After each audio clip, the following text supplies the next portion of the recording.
அகிலம் நியூஸ் நேயர்களுக்கு வணக்கம். இன்றைய நாளுக்கான இரவு நேர பிரதான செய்திகள். விரிவான செய்திகளுக்குள் செல்லும் முன்னதாக முதலில் இன்றைய தலைப்புச் செய்திகள். கொழும்பு போலீசாரின் அதிரடி நடவடிக்கை. அத்தியாவசிய உணவுப் பொருட்களின் விலை தொடர்பில் வெளியான அறிவிப்பு.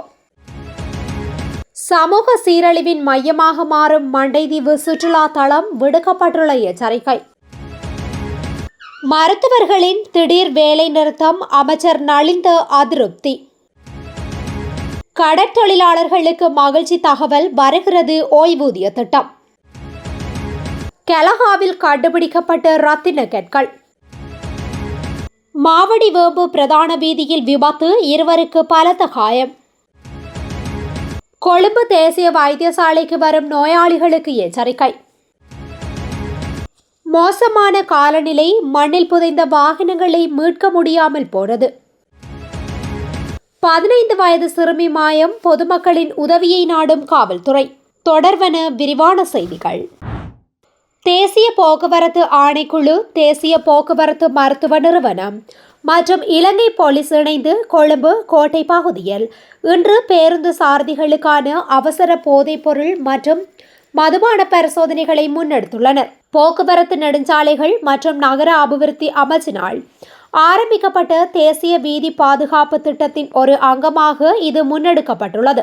நடமாடும் மருத்துவ ஆய்வுகூட வசதிகளை கொண்டு பேருந்து ஒன்றின் உதவியுடன் சாரதிகளின் சிறுநீர் மாதிரிகள் பரிசோதிக்கப்பட்டன. மதுபானம் மற்றும் 4 வகையான ஏனைய போதைப்பொருள் பயன்பாடுகள் குறித்த இதன்போது ஆய்வுகள் மேற்கொள்ளப்பட்டன.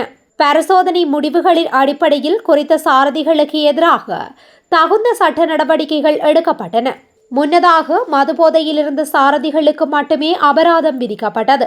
எனினும் போக்குவரத்து அமைச்சர் பிமல் ரத்நாயக்கவினால் அனுமதிக்கு சமர்ப்பிக்கப்பட்டுள்ள புதிய மோட்டார் வாகன விதிமுறைகளின் கீழ் ஏனைய போதைப்பொருள் பயன்பாட்டாளர்களுக்கும் எதிராக இந்த நடவடிக்கை விரிவாக்கப்பட்டுள்ளது. வீதி பாதுகாப்பை பலப்படுத்துவதற்கு போதைப்பொருள் அல்லது மதுபோதையில் வாகனம் செலுத்துவதால் ஏற்படும் விபத்துக்களை தடுப்பதையுமே இந்த முயற்சி நோக்கமாக கொண்டுள்ளது என அதிகாரிகள் தெரிவித்துள்ளனர். இந்த வாரத்திற்கான பல அத்தியாவசிய உணவுப் பொருட்களுக்கான மதிப்பிட்ட சில்லறை விலை வரம்புகள் வெளியிடப்பட்டுள்ளன. நுகர்வோர் விவகார அதிகார சபையிடமிருந்து இந்த அறிவித்தல் வெளியாகியுள்ளது. இந்த சில்லறை விலை வரம்புகள் ஜனவரி 19ஆம் திகதி முதல் 25ஆம் திகதி வரை நடைமுறையில் இருக்கும் என்று தெரிவிக்கப்பட்டுள்ளது.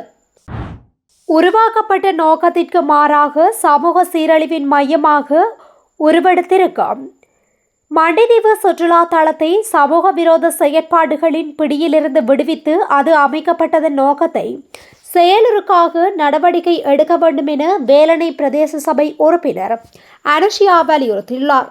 வேலணை பிரதேச சபையின் மாதாந்த அமர்வு இன்று தவிசாளர் சிவலிங்கம் அசோக்குமார் தலைமையில் நடைபெற்ற போது குறித்த சூழலியல் சுற்றுலா குறித்து பல்வேறு பிரச்சினைகள் சபையில் விவாதிக்கப்பட்ட நிலையில் அவர் இவ்வாறு குறிப்பிட்டார். இது குறித்து அவர் மேலும் தெரிவிக்கையில், வேலணையில் அபிவிருத்தியையும் சுற்றுலா வலயமாகலை ஊக்குவிக்கும் வகையிலும் சுற்றுலாவிகளுக்காக சுமார் 77 மில்லியன் செலவில் சுற்றுலா அமைச்சினால் 2016ஆம் ஆண்டு உருவாக்கப்பட்டதே இந்த மண்டைதீவு சுற்றுலா தளமாகும்.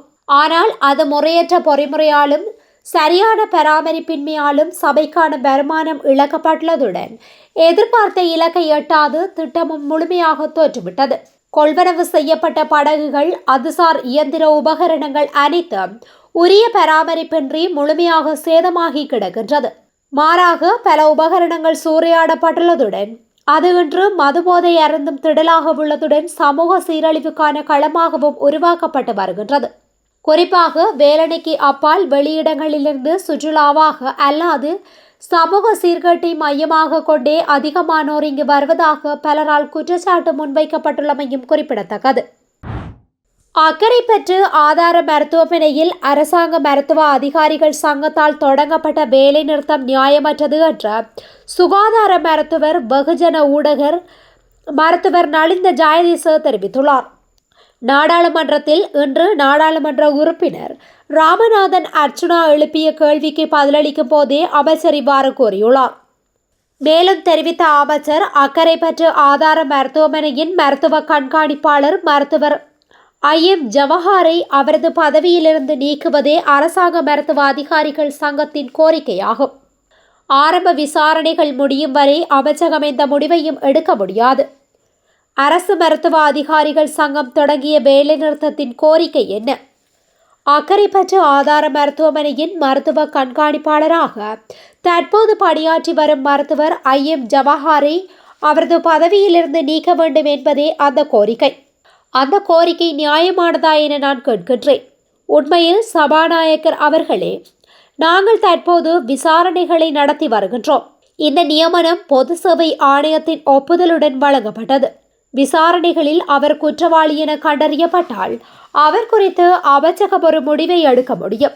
இருப்பினும் இதுபோன்ற விசாரணைகளின் போது அவர் குறித்து அமைச்சகம் ஒரு முடிவை எடுக்க முடியாது. ஏனெனில் முடிவுகளை எடுத்த அமைச்சின் அதிகாரிகள் மீது சட்ட நடவடிக்கை எடுக்கப்படும். எனவே இந்த விஷயத்தில் நாங்கள் பணியாற்றி வருகின்றோம்.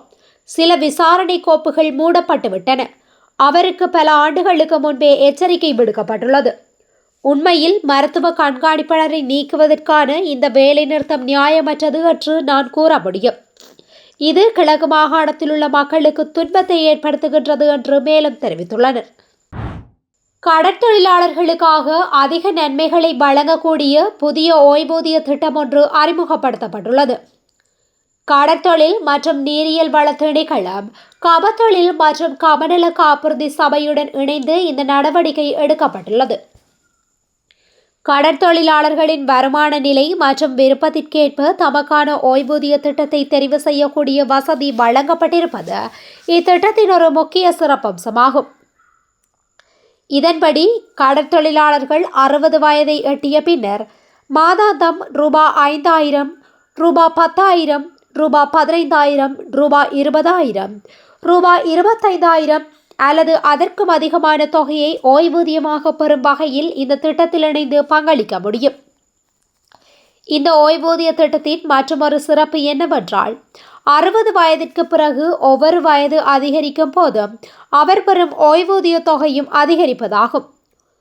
உதாரணமாக, ஒருவர் ரூபாய் 1000 ஓய்வூதிய திட்டத்திற்கு பங்களிப்பு செய்தால் அவருக்கு 64 முதல் 70 வயது வரை 1250, 71 முதல் 77 வயது வரை 2000, 78 வயதிற்கு பின்னர் ரூபாய் 5,000 மாதாந்த ஓய்வூதியமாக கிடைக்கும்.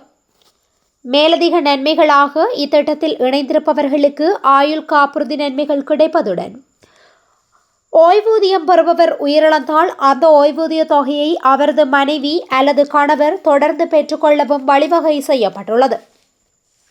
கடற்தொழிலில் ஈடுபடுபவர்கள் மட்டுமன்றி கடற்தொழில் சார்ந்த ஏனைய தொழில்களில் ஈடுபடுபவர்களுக்கும் இந்த அரிய வாய்ப்பை பயன்படுத்திக் கொள்ள முடியும் எனவும் தெரிவிக்கப்பட்டுள்ளது.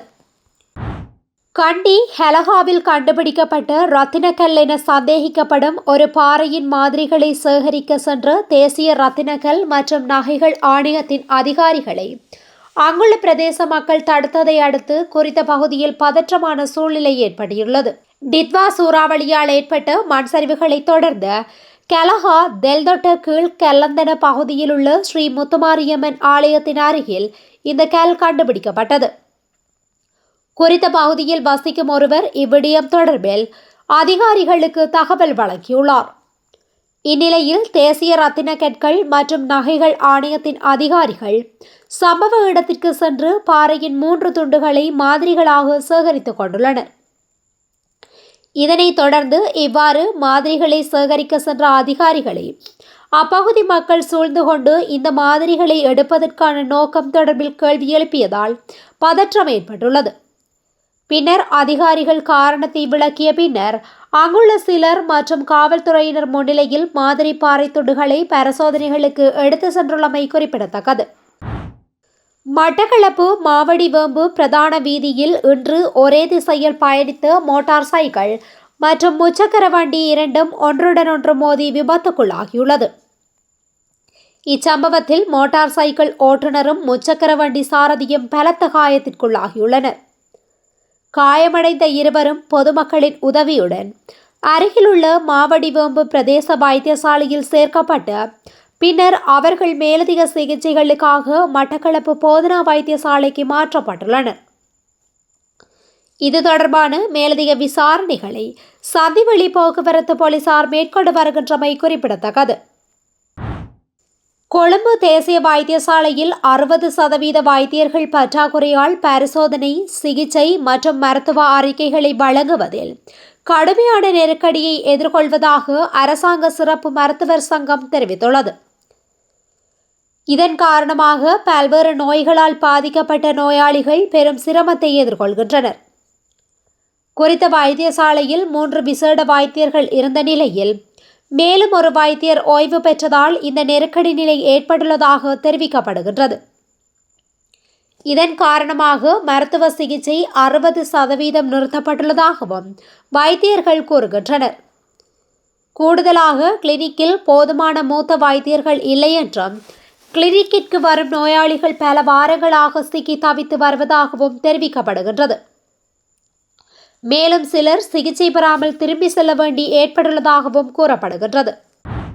நாட்டில் ஏற்பட்ட மோசமான காலநிலை காரணமாக வெளிமடை நுவரெலியா பிரதான வீதியில் ரேந்தபொல பகுதியில் மண்சரிவு ஏற்பட்ட இடங்களில் புதைந்த வாகனங்களை இன்று வரை மீட்டெடுக்க முடியாத நிலை ஏற்பட்டுள்ளதாக தெரிவிக்கப்படுகின்றது.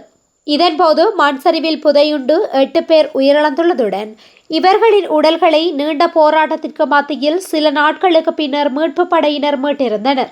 இது தொடர்பில் பாதிக்கப்பட்ட மக்கள் தெரிவிக்கையில், நவம்பர் 27ஆம் திகதியன்றும் காலையிலிருந்து வழக்கமான மழைதான் பெய்து கொண்டிருந்தது. பிற்பகலுக்கு மேல் மழையின் தீவிரம் அதிகமானது. மாலையில் திடீரென சேறும் சகதியும் கலந்த மண் கற்கள் ராட்சத பாறைகள் உருண்டு வந்தது. வீதிகளின் முன்பாகவும் வீதியோரங்களிலும் நிறுத்தி வைக்கப்பட்டிருந்த மோட்டார் சைக்கிள், வேன், லோரி மற்றும் முச்சக்கர வண்டி என 4 வாகனங்களும் வீட்டு உபயோகப் பொருட்களும் அடித்து செல்லப்பட்டது. மேலும் 4 வீடுகள் மண் சரிவில் முழுமையாக சிக்கிக் கொண்டதுடன் சில வீடுகள் மீது பாறைகளும் வீழ்ந்துள்ளன. இன்று வரை அவற்றை அகற்ற முடியாத நிலையே காணப்படுகின்றது.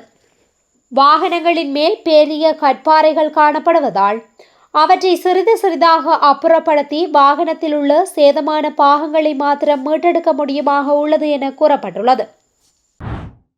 பண்டாரகம கங்கமுவ பகுதியில் காணாமல் போனதாக கூறப்படும் 15 வயது சிறுமியை கண்டுபிடிக்க பண்டாரகம காவல்துறை பொதுமக்களின் உதவியை நாடியுள்ளது. காவல்துறையினரின் கூற்றுப்படி சிறுமியின் தாயார் கடந்த டிசம்பர் மாதம் 19ஆம் திகதி பண்டாரகம காவல் நிலையத்தில் இது தொடர்பாக முறைப்பாடு அளித்தார். அதில் சிறுமி தனது குடும்பத்தினருக்கு தெரிவிக்காமல் வீட்டை விட்டு வெளியேறிவிட்டதாகவும் அதன் பின்னர் திரும்பி வரவில்லை என்றும் தெரிவித்துள்ளனர். இந்த நிலையில் காணாமல் போன சிறுமியின் புகைப்படங்களை காவல்துறையினர் வெளியிட்டுள்ளனர். இதன்படி அவர் இருவருக்கும் இடம் குறித்து தகவல் தெரிந்தவர்கள் உடனடியாக பண்டாரகம காவல்துறையின் பொறுப்பதிகாரியை 0718591 என்ற தொலைபேசி எண்ணில் தொடர்பு கொண்டு கொள்ளுமாறு தெரிவிக்கப்படுகின்றது.